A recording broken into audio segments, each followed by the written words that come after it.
Now let us continue with our class on a journey to the West. There are 10 stops in total, and currently we are studying the content included in the 4th stop. There are lots of content and teachings included in this stop, but we won't be able to finish all of them this year. Right now we are going to study Chetsun Nyingthig, which is really profound, and usually it is not open to such a wide audience. And this year we're going to cover the preliminary part of it. We're going to cover part of it. And there are lots of profound practices and instructions within these teachings. So as I said in the preface, I hope all of you who wish to study and practice, you have to receive the appropriate supreme Vajrayana empowerment first. I also required that to all the Tibetan practitioners as well. But I thought to myself, if I don't give you the teachings right now, then some of you may not be able to have the opportunity to receive it. So, though that many of you who have not received the appropriate empowerment, you can still get the books, but in order to practice it, you have to receive the appropriate empowerment first. This is really important. Now that you only read part of it and all that is fine, is not to keep that much of secrecy, but this time is a little bit different. Well, Phuntsok Rinpoche had given the teachings at Lincoln Theatre, and the local Sangha required Phuntsok Rinpoche to give teachings on Chetsun Nyingthig, and he didn't give the extensive teachings on Chetsun Nyingthig very often in Tibet at all. Actually, he very rarely gave the teachings of Chetsun Nyingthig in Tibet. So out of all the commentaries and teachings given by Phuntsok Rinpoche, this is the only one that's available on Chetsun Nyingthig, so you should really cherish it. Let's take a look at the teachings. In the earlier translation school of Nyagir Nyingma, there are 2 ways of explaining the great perfection teachings, the profound Kusali approach and the extensive Pandita approach. Now, the 2 mother Nyingthig and 2 child Nyingthig texts follow the style of the profound Kusali approach. Now, Phuntsok Rinpoche will explain from the profound Kusali approach. Regarding the extensive Pandita approach, there are the mother texts that are referred to as the 17 tantras of the quintessential sacred heart essence cycle, plus the wrathful black mother tantra and the blazing clear expanse tantra, which then comes to 19 tantras in total. When it comes to the explanation of these tantras, it is not through the original words of the Buddha Vajradhara, but the pith instructions of the great Vidyadharas, and these explanations are referred to as the texts of the heirs. When we look at these terminologies, I think many of the Sangha members over here probably have never heard of them even. In the extensive Pandita approach, both mother and child texts are well explained as the fundamental texts, and then together with the special words and instructions of the Guru as the supplement. Good examples of this would be the 17 treasures and Trilogy of Rest compiled by the omniscient Lungchen. Well, I have not completed the translation of all the 7 treasures. I made the aspiration to complete the translation of the 7 treasures into Chinese language within my lifetime, but I'm really not sure if this is possible. However, when it comes to the Trilogy of Rest, I have already completed it.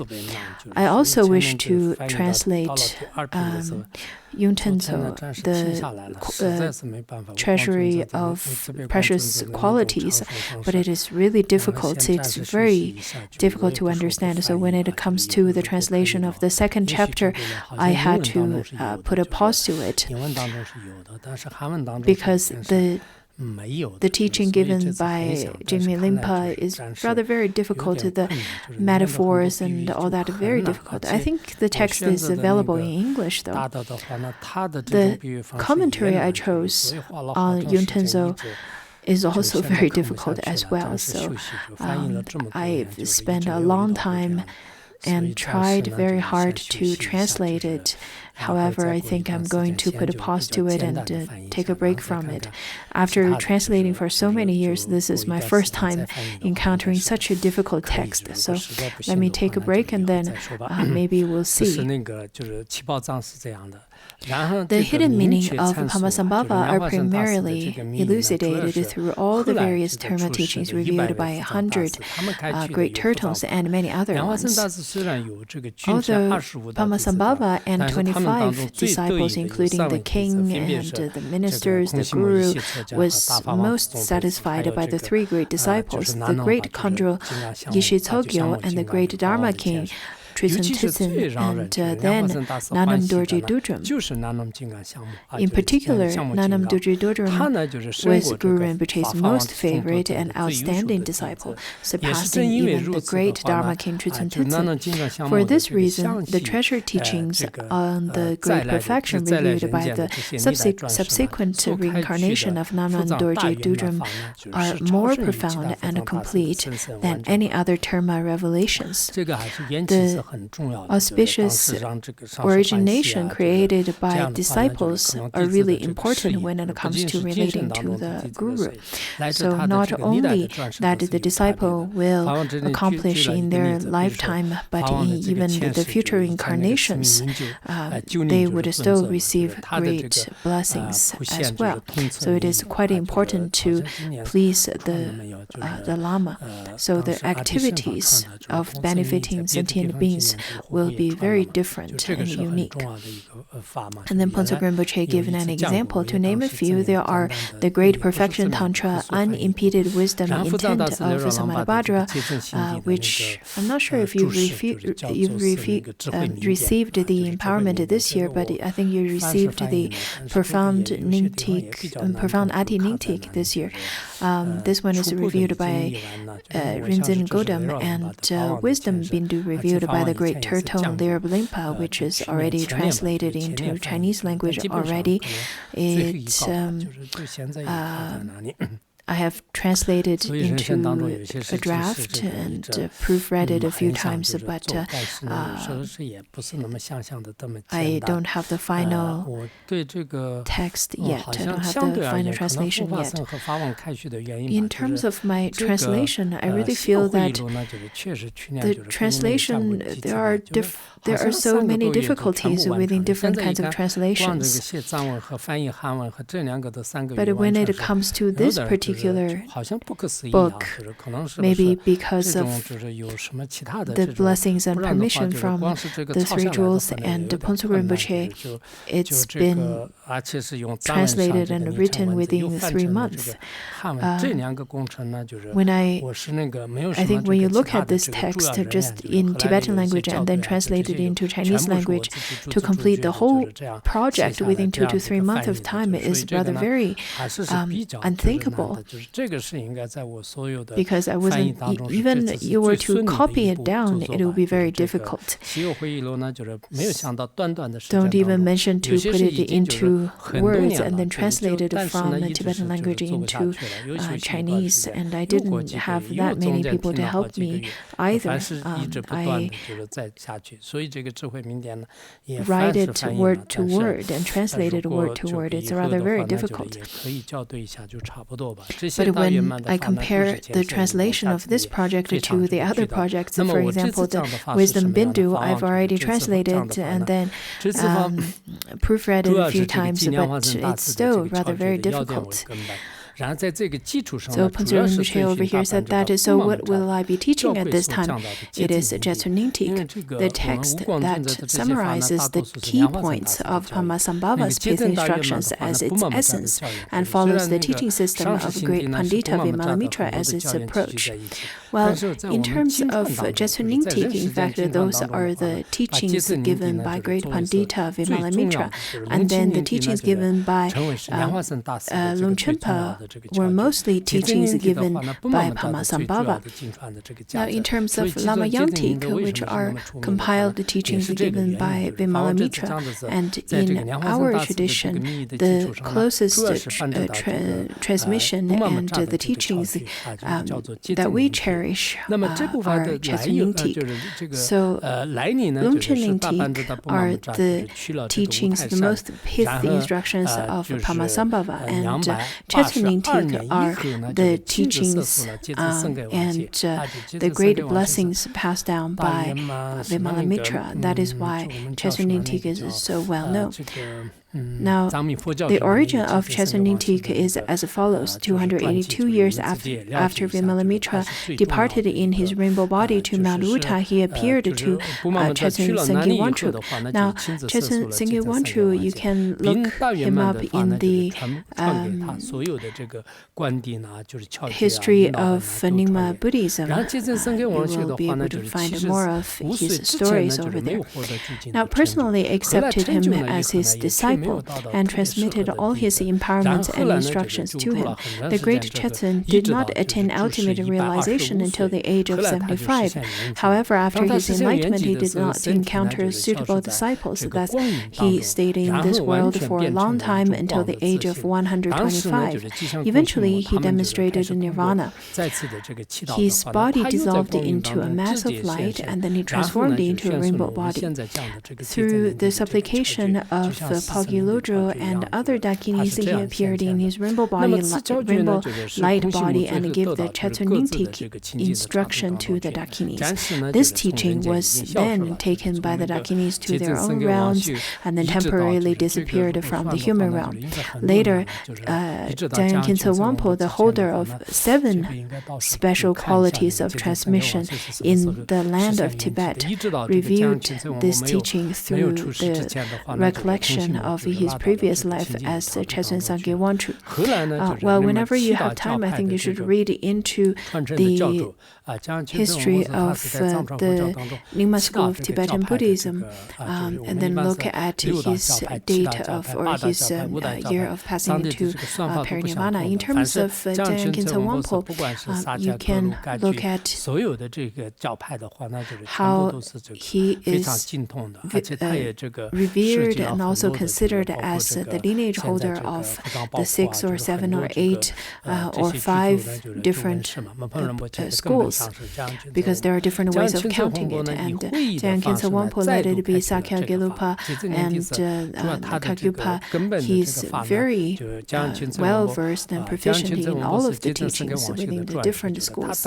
Also, he's well versed in all kinds of Dharma teachings as well. And he is the root guru of Mipa Rinpoche. Through the recollection of Dzogchen Khenpo Sodargye, he then reviewed this term again.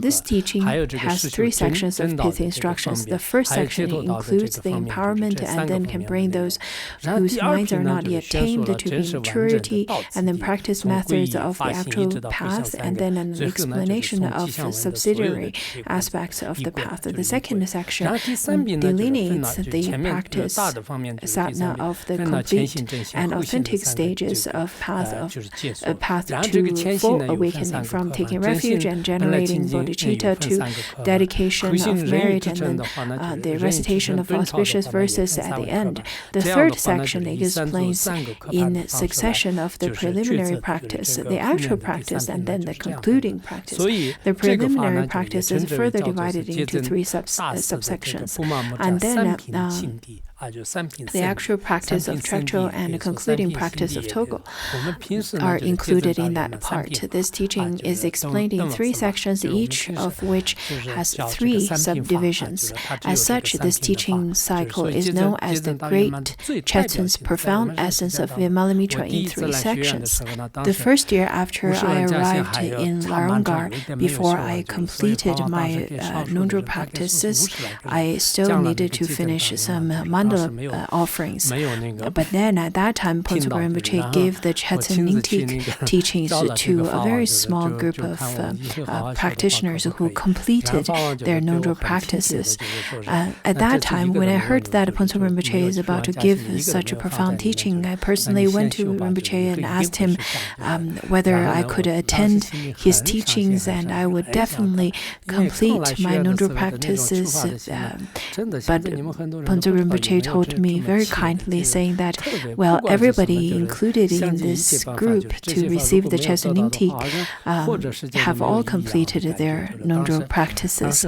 So maybe you should just complete your nondro, and then later I will give the teaching again and you can receive it. At that time, I was very saddened because when I first came to Larongga, I really wanted to receive the Dharma teachings. I remembered that it was a noontime. At the gate of Phuntsok Rinpoche's house, there were no guards at the front gate, so I went there myself, and then I made that request. And Phuntsok Rinpoche at the time didn't give the teachings at the shrine hall, rather he gave the teachings to about 50 people in his house, in his yard. So that's the first time, but I didn't receive it. And then later Phuntsok Rinpoche did give the teaching again at Larongga, also abroad, so I received it a few times, and I am quite happy about that, and I'm quite fortunate to have received it. And Phuntsok Rinpoche now continued to say that, and now I'm going to explain this teaching by following a root text. First is to pay homage. I prostrate to the deity of self-occurring awareness. This means that the dharmata, or the true nature of your mind, is not a result generated by cause, not the Buddha arising from ordinary mind, and not the instruction based on scriptures. And these are the three features of the nature of our mind. By recognizing the true face of Rigpa, you pay homage to the deity of self-occurring awareness. Among the three sections of the text, the main body of the first has two subdivisions: the history of the fifth instruction for the actual practice. And then the first subdivision tells how the great Chetsun gave his teaching and how Zhengliang Khyentse Wangpo would uphold this teaching. And I have already covered this section in great detail during the empowerment this morning. I will not elaborate further on it here. Well, Phuntsok Rinpoche did give the empowerment earlier in the morning, but I couldn't get the recording until the very late time of completing this text. And then when I finally heard of the recording, there is nothing else that he talked about other than the text of the empowerment. So I didn't really include it here. And then Phuntsok Rinpoche, in fact, bestowed this empowerment twice in the United States. The first one in New York. At that time, I translated into Chinese and then into English. And then the second time was at Napa Valley. In the morning, he talked more in detail in the history. So whenever you have time, you should look into the history of Nyingma school of Tibetan Buddhism. I will not elaborate too much over here, and you should read into it if you have time, in terms of how the Chetsun Nyingthig was then put into words by Chetsun Sangye Wangchu. Well, now if you have time, you should do that. If you don't, because I understand that you're preparing for exams, you probably feel this unsettledness in your heart and feel quite anxious. But don't worry, just chant more of the Pama Sambhava mantra. I'm sure you will be able to get 100%. I will also chant it for you. All of you will get perfect.